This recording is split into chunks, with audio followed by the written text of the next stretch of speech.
Welcome to This Explainer. Now, for a lot of us working in Western cultures, North America, Europe, Australia, the word paternalistic can sound a bit, well, patronizing, right? It kind of instantly brings to mind this outdated, top-down micromanagement style.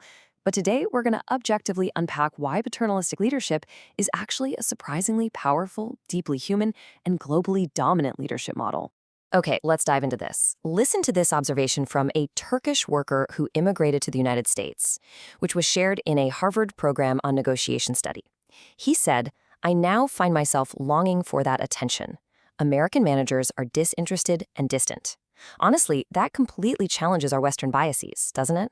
Because what feels like over-involvement or maybe even suffocating control to some is actually perceived as genuine, totally necessary care by others. So, here's our roadmap for the explainer. We'll quickly cover what is paternalistic leadership, the 4 core characteristics, the upside, loyalty and support, the downside, dependency and control, and finally, when to use or avoid it. All right, Section 1. What exactly is paternalistic leadership? Basically, paternalistic leadership is a style where leaders act as authoritative yet incredibly caring figures. They make decisions that are in their employees' best interests, and in exchange, they expect total loyalty and commitment. It fundamentally combines strong discipline with fatherly, actually scratch that, it's more like parental benevolence. In fact, research from Emory Continuing Education draws some really striking parallels between this management style and raising a family. Just like effective parenting, it's all about guiding people, fostering their growth, providing clear structure, and creating a really secure environment.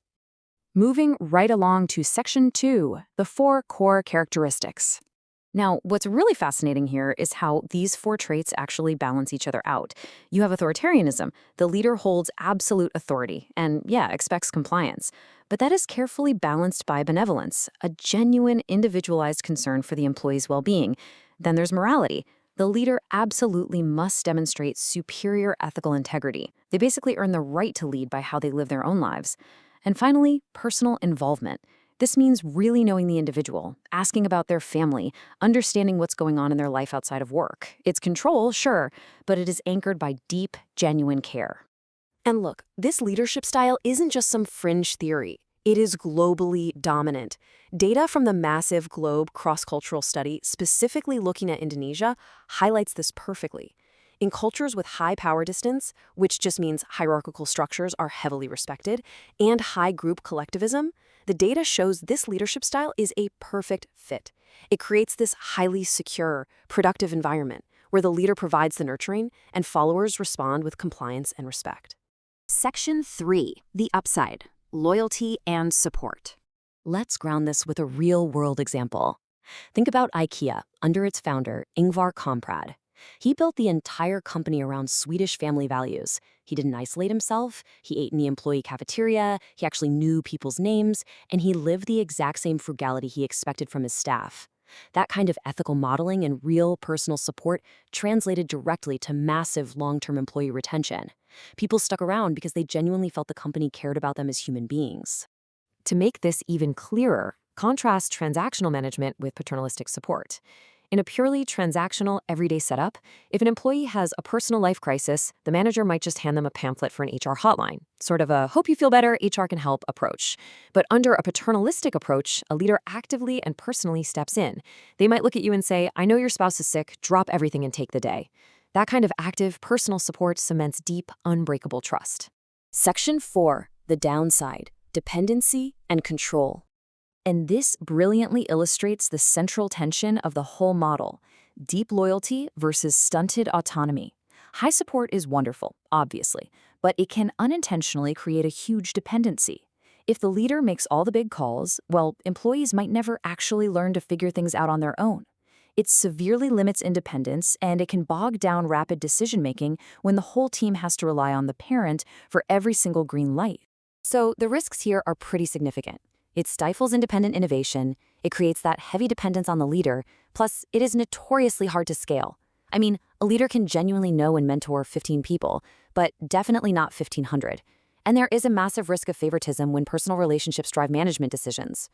For Western employees who are raised on individualism and self-determination, this style can super easily be perceived as condescending or just extreme micromanaging. That underlying message of, trust me, I know what's best for you, doesn't always land well. Section 5. When to use or avoid this style. So, the absolutely crucial point here is understanding your environment. Paternalistic leadership works incredibly well in family businesses, stable industries, or times of severe crisis where the group really needs to share risk and feel secure. However, it fundamentally fails in high autonomy Western startups or fast changing tech sectors. In those worlds, speed, independent creative thinking, and decentralization are literally the lifeblood of the organization.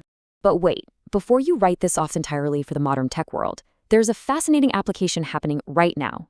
Recent research published in the International Journal on Science and Technology shows this concept being actively applied to agile software teams under the banner of parental leadership. In this model, product managers and engineering managers actually act as, well, co-parents to their development teams. Let's break down how this works in practice to build a really structured, supportive environment.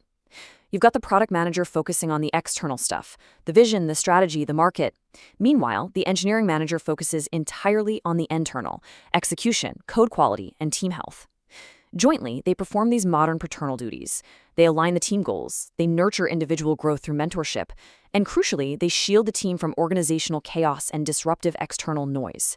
It's essentially a formalized, modern version of caring authority, designed specifically to foster psychological safety. So, I want to leave you with a provocative question to reflect on. Is your workplace a family, or is it just a contract? Understanding the mechanics of paternalistic and parental leadership really forces us to examine our own organizational culture. Do you crave the clear, clean autonomy of a pure contract, or do you kind of long for that deep structural support of a work family?